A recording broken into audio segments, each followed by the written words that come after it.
présidente et fondatrice de l'Association des enfants de Ponzi et d'ailleurs, Madame Kathleen de Kerkhoff, vous avez la parole.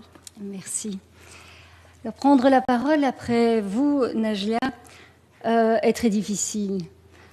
Votre témoignage est bouleversant et il libère la parole de milliers d'autres femmes qui sont encore et toujours contraintes au silence. Donc je remercie toutes les survivantes pour leurs paroles. Alors j'ai eu l'occasion de rencontrer des victimes de Daesh en Irak, des victimes de miliciens en RDC et j'ai trouvé des femmes très blessées, accompagnées ou ayant eu un enfant qui leur rappelle au quotidien le viol qu'elles ont subi. Elles font face souvent à des choix impossibles, garder leur enfant, abandonner leur communauté ou abandonner cet enfant non désiré qu'elles ont porté malgré elles. Je me souviens de Bejna, 17 ans, dans un camp à Essaïa en Irak. Elle souhaitait tant retrouver sa famille après des années passées aux mains de Daesh. Elle avait eu un enfant suite à des multiples viols. C'était le seul compagnon qui avait été bienveillant avec elle durant sa captivité. Si sa famille l'a accueillie à bras ouverts, il n'en était pas de même pour la communauté qui l'a ostracisé, jugeant impossible d'accueillir un enfant qualifié d'enfant de l'ennemi, d'une ethnie, d'une religion différente. Bejna a dû s'exiler avec son enfant pour protéger les siens. C'est un traumatisme qui est venu s'ajouter aux autres traumatismes subis. Il y a aussi Nadja, rencontrée à Kavumu, Sud Kivu, son bébé dans les bras, emmailloté d'une couverture usée, seul vêtement sa possession. Nadia avait été violée à 11 ans, elle avait été rejetée par toute sa famille, sauf une tante lointaine qui l'avait recueillie. Elle n'avait qu'un rêve, poursuivre ses études et avoir de quoi vêtir son bébé, qu'elle allaitait. Quelques mois plus tard, une fièvre a emporté l'enfant, auquel elle s'était attachée comme à une bouée de secours, une bouée de sauvetage. Nadia a mis du temps à se reconstruire. Elle pleurait constamment, elle voulait mettre fin à ses jours.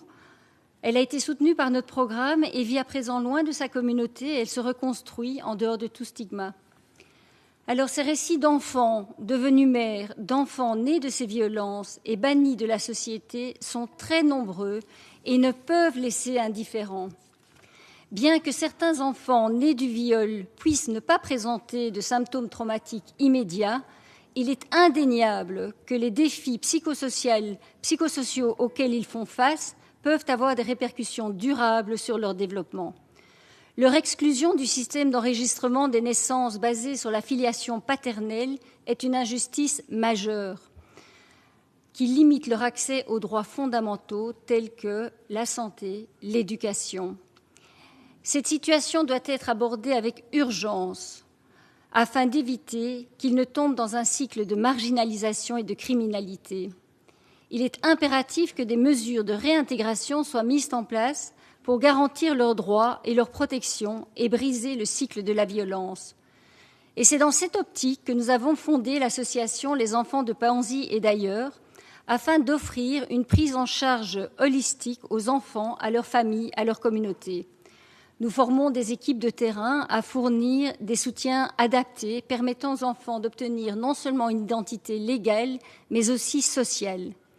Notre programme propose des thérapies individuelles et des thérapies de groupe. À travers les activités ludiques et artistiques, les enfants apprennent à se connaître, à nouer des liens, à renforcer leurs ressources personnelles. Nous collaborons également avec les enseignants pour leur apprendre à distinguer, à détecter les symptômes de stress post-traumatique et à soutenir les enfants tout au long de leur scolarité.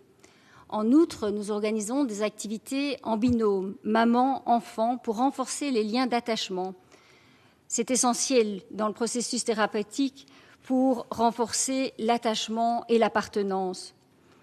Alors ce processus thérapeutique est souvent très très long et nous restons auprès des familles durant plusieurs années en effectuant un suivi plus rapproché lorsqu'il y a des périodes critiques.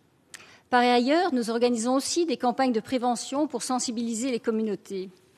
Alors notre expérience sur le terrain nous montre que la prise en charge holistique est plus efficace si elle est co-construite avec la communauté en tenant compte du contexte socio-culturel des lois locales.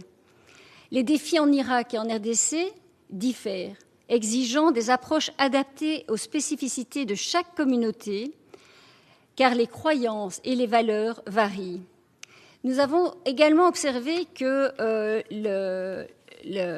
l'obtention d'une identité légale a un impact profondément positif, transformant les relations d'attachement et d'appartenance.